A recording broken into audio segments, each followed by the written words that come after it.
안녕하세요. 박용우 목사입니다. 마가복음 어떻게 묵상할 것인가 안내하겠습니다. 마가복음은 총 16장으로 되어 있습니다. 마가복음의 저자는 마가 요한으로 알려져 있는데요. 여기서 마가는 로마식 이름이고요. 요한은 히브리식 이름입니다. 이 마가 요한은 복음서 안에서 중요한 인물인데요.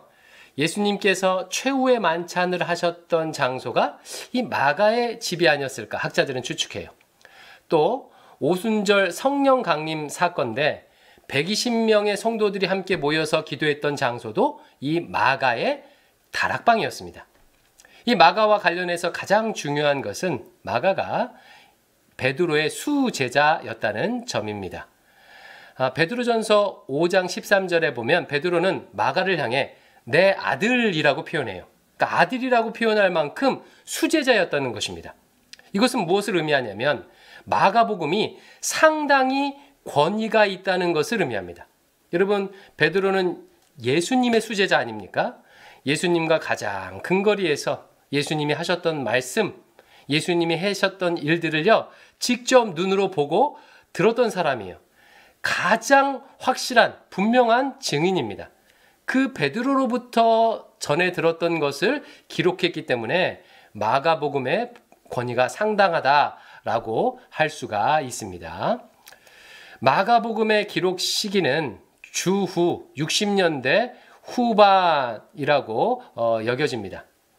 60년대 후반은요, 예수님께서 부활 승천하시고 난 다음에 한 30년쯤 뒤지 않습니까? 그러면 왜 이때 마가복음을 기록했을까?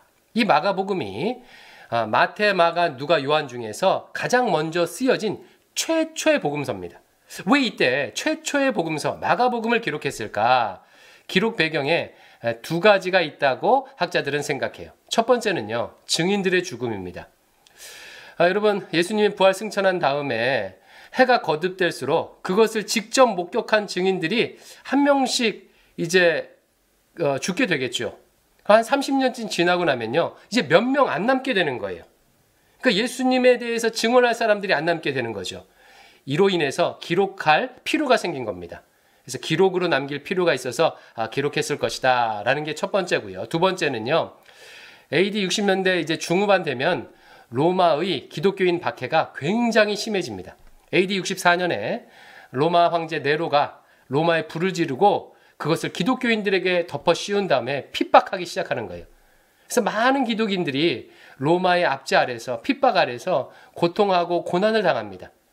이런 고통하는 초대교회 성도들을 향해서 예수 그리스도의 복음을 통해서 그들을 격려하고 어떻게 순환을 이겨낼 것인지, 고난을 이겨낼 것인지를 이야기하기 위해서 마가복음이 쓰였다고 생각합니다. 마가복음은요, 한마디로 예수님의 공생애를 기록하고 있습니다. 마태복음과 누가복음의 경우는 예수님의 어린 시절도 기록하고 있는데 마가복음은 순전히 예수님의 공생의 기간만, 공생의 사역만 기록하고 있다는 특징을 가지고 있어요. 근데 여기서 중요한 게 뭐냐면, 그러면 예수님이 어떻게 공생애를 살았는지를 기록하는 게 목적이다가 아니라 이 기록 목적이 뭐냐면 복음을 기록하는 게 목적입니다. 복음을 기록하는 것. 여러분, 우리는 복음이라는 단어를 너무나도 자주 듣기 때문에 이것이 특별하게 여겨지지 않지만 2000년 전에는 아니었어요. 2000년 전에는요, 복음이 일종의 고유명사처럼 쓰였습니다. 언제 복음이라는 단어를 사용하냐면 새로운 황제가 등극했을 때, 혹은 새로운 나라가, 새로운 통치가 시작되었을 때 복음이라는 단어를 사용하는 거예요. 이제 새로운 황제가 통치하기 시작되었다. 복된 소식이 임하였다. 이제 새로운 나라가 시작되었다. 복된 소식이 임하였다. 라고 할 때 복음이라는 단어를 사용하는 것입니다. 그러면 여러분 생각해 보십시오. 마가복음이 복음인 이유는 무엇이겠습니까? 바로 예수 그리스도로 인해서 임하는 하나님 나라, 하나님의 새로운 통치, 예수님의 통치를 전하기 때문에 복음인 거예요. 굉장히 급진적이고 굉장히 혁명적인 말씀이죠. 그래서 마가복음 1장 1절은 이렇게 시작합니다. 하나님의 아들 예수 그리스도의 복음의 시작이라. 여러분, 복음이 뭐라고 했죠? 새로운 황제가 등극했을 때, 새로운 통치가 시작됐을 때 복음이라는 거예요.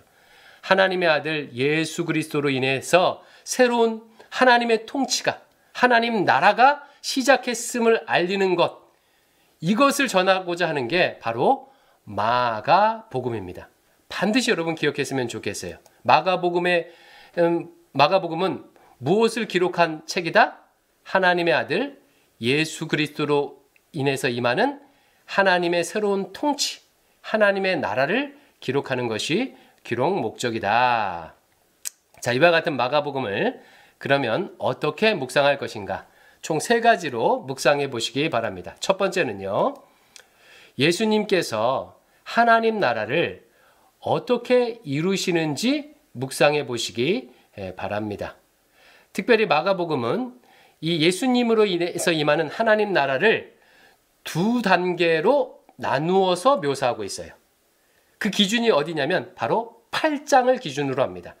8장 27절 이하에 보면 베드로가 예수님을 향해서 주는 그리스도이십니다 라는 신앙 고백을 하는 장면이 나오거든요.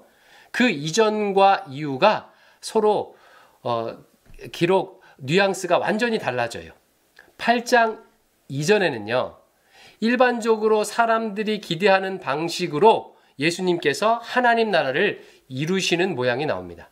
여러분, 백성들은 어떤 나라, 어떤 통치를 기대하겠습니까? 먹고 살만하고 안전하고 또 질병도 없고 이런 새로운 통치를 기대하지 않겠습니까? 바로 이런 기대에 충족하는 방식으로 예수님께서 사역을 하셔요. 그래서 8장 이전의 내용에 보면 이와 같은 6가지의 내용들이 주를 이룹니다. 먼저는 선포하셔요. 예수님께서 공생애를 시작하시면서 회개하라, 천국이 가까이 왔다, 하나님 나라가 가까이 왔다라고 선포하시면서 하나님 나라를 알리시면서 사역을 시작하시죠. 그 다음에 무슨 일을 하시냐면 병든 자를 치유하시고 장정만 5,000명을 먹이시고 4,000명을 먹이십니다. 또 귀신 들린 사람들의 귀신을 쫓아내 주셔요. 뿐만 아니라 일반 황제들은 그냥 물리적인 자기 나라를 통치하는데 예수님께서는요, 자연 만물까지도 통치하고 다스리시는 모습을 보여줘요. 풍랑도 잠잠케 하십니다.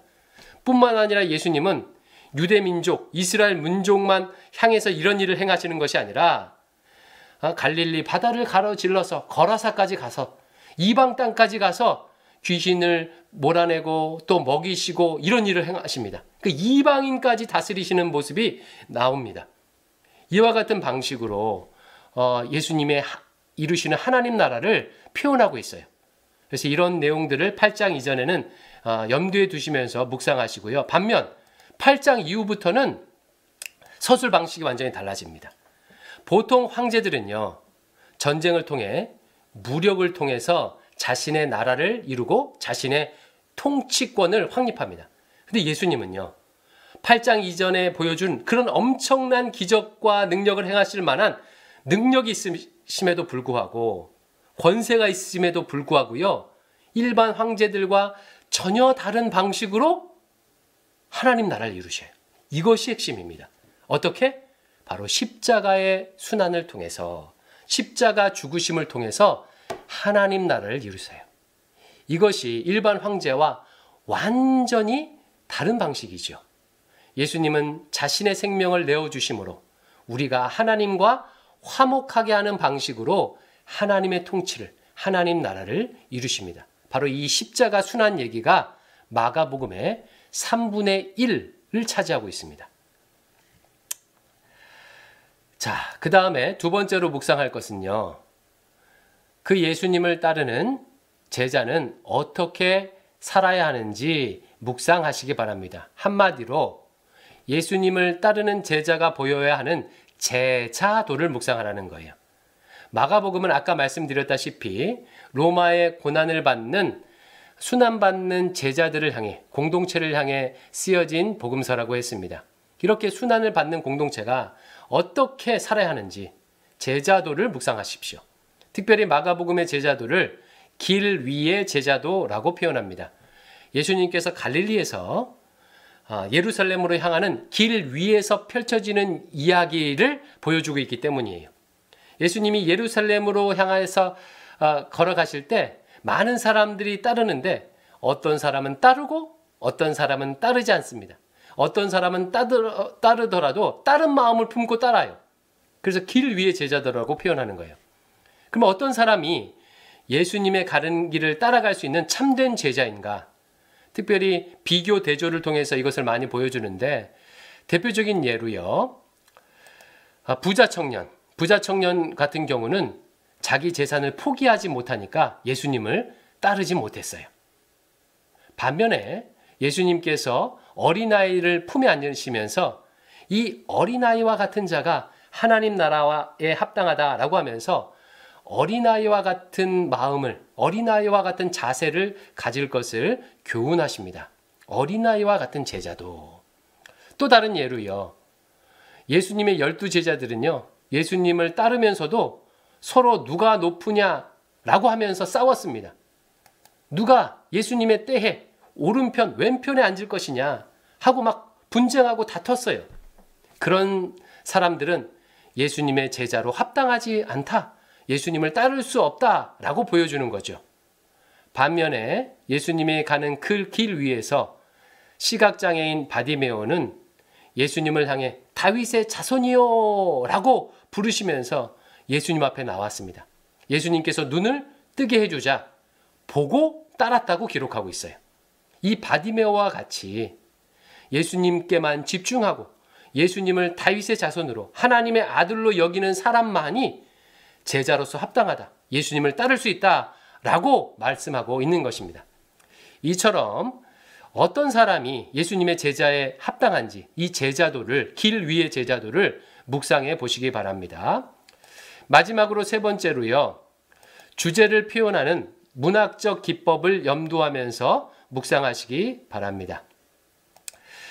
예수님으로 인해 임하는 하나님 나라, 그리고 예수님을 따르는 제자의 모습, 제자도, 이 두 가지 주제를 표현하기 위해서 마가복음은 다양한 문학적 기법을 사용하고 있습니다. 그래서 이번에 묵상하실 때는 마치 역사책을 읽듯이 전기를 읽듯이 읽지 마시고 마치 문학책을 읽듯이 어떤 문학적 기법이 사용되는지를 한두 가지라도 발견해 보시면서 묵상해 보시길 바라요. 그럼 묵상의 깊이가 더해질 것입니다. 예를 들어서 마가복음에 보면 유투스라는 헬라어가 자주 사용됩니다. 곧 즉시라는 뜻을 가지고 있어요. 무려 42번이나 사용되고 있어요. 뿐만 아니라 마가복음은 과거의 일을 기록함에도 불구하고 현재 시제를 자주 사용합니다. 유투스의 사용이라든가 현재 시제의 사용은 뭘 보여주겠습니까? 지금 현재 임하여 있는 하나님 나라, 현재 역사하고 있는 하나님 나라를 강조하는 표현이겠죠. 순환당하는 사람들을 향해서 현재 하나님 나라가 임하여 있다. 하나님 나라가 역사하고 있다라는 것을 지금 보여주고 있는 거예요. 뿐만 아니라 마가복음은 샌드위치 기법이라는 문학적 기법도 자주 사용합니다. 샌드위치 기법이라는 것은 마치 샌드위치가 양쪽에 빵이 있잖아요. 빵이 그 내용물을 잡고 있는 것처럼 이런 식으로 기록한다는 거예요. 어떤 사건이 있으면 그 사건의 양쪽에 동일한 사건을 양쪽에 배치시킴으로써 이 양쪽에 배치된 사건을 가지고 이야기를 가지고 그 가운데 있는 이야기를 읽도록 그렇게 문학적 기법을 쓰고 있습니다. 대표적인 예로 예수님의 성전 척결 기사가 있거든요. 성전을 척결하는 기사 양쪽에 열매 없는 무화과 나무, 그래서 말라버린 무화과 나무 얘기를 양쪽에 위치시키고 있습니다. 따라서 성전 척결 기사는 어떻게 묵상해야 돼요? 열매 없는 무화과, 말라버린 무화과 나무 이야기와 함께 해석하고 봐야 된다는 뜻이겠죠. 이 밖에도 비교나 대조와 같은 문학적 기법들이 자주 사용되는데 이것들을 한번 보시면서 묵상해 보시면 훨씬 더 깊이 묵상할 수가 있습니다. 자, 묵상 방법 3가지. 예수님께서 어떻게 하나님 나라를 임하게 하시는지 하나님 나라 사역을 묵상하시고, 두 번째, 그 예수님을 따르는 제자는 어떤 모습이어야 하는지 제자도를 묵상하시고, 세 번째, 문학적 기법을 고려하면서 묵상해 보시기 바랍니다. 이와 같은 3가지 묵상 방법을 적절히 사용하시므로 이번에 묵상에 큰 은혜 받으시기를 바랍니다. 감사합니다.